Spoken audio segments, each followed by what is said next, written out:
I flew to New Hampshire this morning, or I tried to fly to New Hampshire this morning to speak at a memorial service at my alma mater.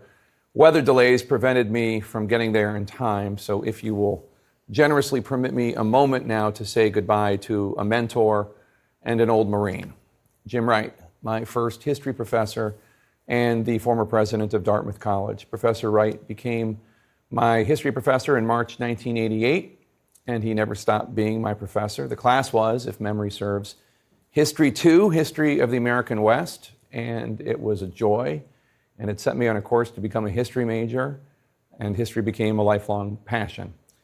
And Professor Wright, President Wright, Jim, was along with me the whole time, guiding me, encouraging me, sending me cheers and compliments and articles he's written and books. Jim Wright was a Marine veteran. He was a lover of students and teachers and democracy and his family and Dartmouth College. He was an intellect and never an elitist. He was a friend to us all. He taught me history. He taught me reverence for service. He taught me empathy for veterans and their wounds.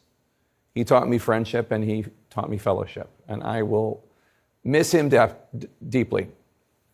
In Judaism, mourners say the Kaddish. If you translate it from the Aramaic, the words are a litany of praise for God at a time when maybe mourners don't want to offer praise. One interpretation of why we do this is because of the belief that the only true comfort in the loss of someone so special can be achieved in viewing the death as part of a whole that we cannot fathom.